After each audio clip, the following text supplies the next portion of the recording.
Olá, minha gente, muito bom dia, boa tarde, boa noite, conforme seja a hora que você esteja vendo a postagem desse vídeo. Como sempre em cada vídeo eu gosto de me apresentar, se é que você não me conhece.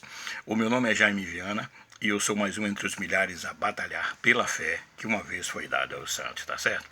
Eu estava em casa aqui e eu vendo no noticiário, através da televisão, né, pelos meios de comunicação, claro, através da televisão, comunicação de massa, a respeito de um fato que aconteceu no jogo dessa noite passada entre Palmeiras e o Curitiba. Eu não quero dizer, eu não quero falar sobre o jogo nem nada, mas estou só me localizando para tentar mostrar a você a verdade colocada dentro disso aí. Nos conta essa situação que um pai estava querendo ir estava indo ao estádio com seu filho. E o seu filho levava um cartaz, um garoto de 10 anos, ele levava um cartaz e nesse cartaz ele pedia a um determinado jogador de uma determinada equipe que desse a camisa para ele, porque o sonho dele era ter a camisa desse jogador que era considerado como um ídolo para ele, uma criança de 10 anos. E quando chegou na porta, já próximo a entrar às arquibancadas, ele foi barrado, porque uma lei municipal determinava que não podia se adentrar aos estádios com nenhum, como é que se diz, com nenhum produto inflamável ou derivado de um inflamado, ou alguma coisa que pudesse provocar um atrito ou provocar uma tragédia no estádio. E aquele menino estava com papelão, e aquele papelão é inflamável, né? Então, segundo a lei, aquele homem não podia deixar a criança passar. Ou seja, não existia a flexibilização, nem existe a flexibilização dessa lei. A lei é essa, não pode entrar com objeto cortante, não pode entrar com objeto que seja perigoso para a pessoa que estiver à sua direita, à sua esquerda, coisa similar a essa questão. Na verdade, não deixaram porque a lei dava respaldo para isso. E aqui eu me lembro do seguinte, eu me lembro que a Bíblia também nos falou e nos fala de uma passagem parecida com essa. Lá no Evangelho de São João, no capítulo 8, quando uma mulher foi pega no ato de adultério, trouxeram ela até Jesus Cristo. Mas trouxeram ela, como nos diz o próprio texto do Evangelho de João, no capítulo 8, com a intenção de pegarem o Senhor Jesus em alguma contradição com relação à lei de Moisés, com relação à lei que o Senhor havia determinado para que Moisés pudesse ordenar o cumprimento da lei diante do povo. E aquela mulher foi pega no ato de adultério. E disse aqueles homens, os pseudos cabeças iluminadas, né? Os pseudos guardiões da lei. Olha, nos diz aqui, na lei de Moisés, essa mulher foi pegar no ato de adultério, e nos diz na lei de Moisés que ela deve ser apedrejada até a morte. Bom, já começou uma distorção aí. Isso me parece muito como relação nos dias de hoje. Muita gente pregando aí segundo seus interesses. Não, aqui eu prego e prego desse jeito porque aí vai me ajudar. Mas eu não vou entrar em detalhes. Eu quero entrar em detalhe com relação a essa lei que separava o homem de Deus, essa lei que dizia que o homem estava condenado a passar a eternidade longe do seu Criador. Por isso que o Filho do Homem veio buscar e salvar o que se havia perdido, como nos diz Lucas 19, no versículo 10.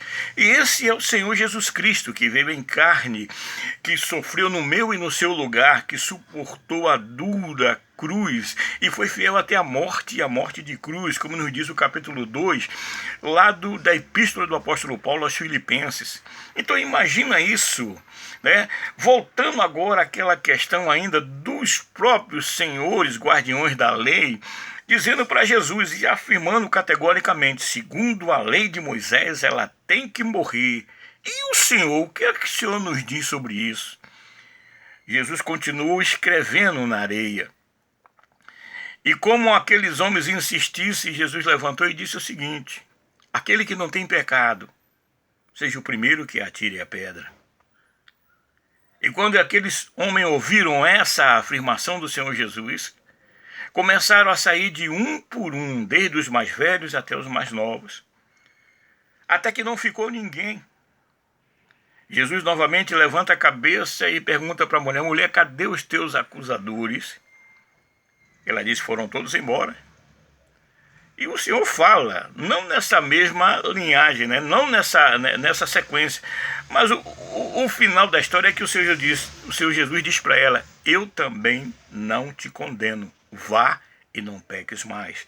Ou seja, a humanização, a flexibilização, o verdadeiro sentido da lei era mostrar que o homem era incapaz de alcançar o padrão de vida, o padrão de santidade estabelecido pelo Deus Criador do universo, pelo Deus Criador dos céus e da terra. Por isso eu volto a frisar que nos diz a palavra que o Filho do Homem veio buscar e salvar o que se havia perdido. Essa passagem bíblica está relatada lá em Deuteronômio 22:22. Mas só que a essência dessa passagem é que deveriam ser apedrejados o homem e a mulher que foram pegos no ato de adultério. Aqueles homens não estavam interessados em guardar a lei, estavam interessados em fazer o quê? Em fazer uma cilada diabólica para tentar ridicularizar a pregação e a mensagem de amor estabelecida por Deus através da palavra de Deus, vinculada, ou a palavra de Deus nos sendo oferecida através do seu Filho Jesus Cristo. Entendeu? Então nos dizia a lei isso, em Deuteronômio 22:22, que o casal, o que foram pegos no ato do adultério, tanto o homem como a mulher, deveriam ser apedrejados até a morte. Depois disso, voltando agora aqui à questão que nos foi anunciada no início dessa mensagem, é que aquele jogador, quando ouviu isso aí, alguém deve ter falado para ele, ele ouviu, então ele foi e procurou a criança e deu a camisa para a criança e foi resolvido esse problema.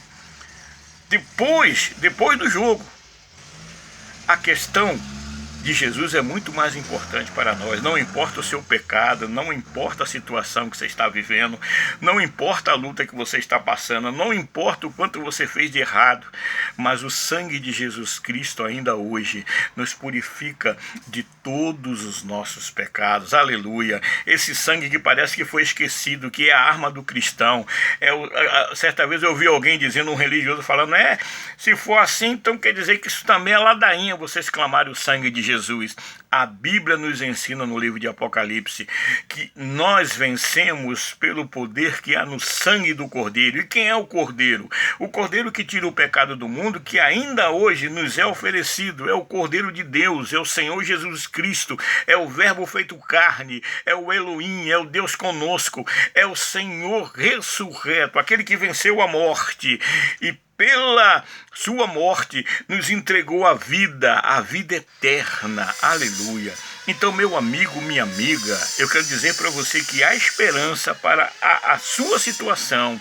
A esperança não está no homem, não está em filosofia, a esperança está em crer e acreditar em Jesus Cristo como seu único e suficiente Salvador.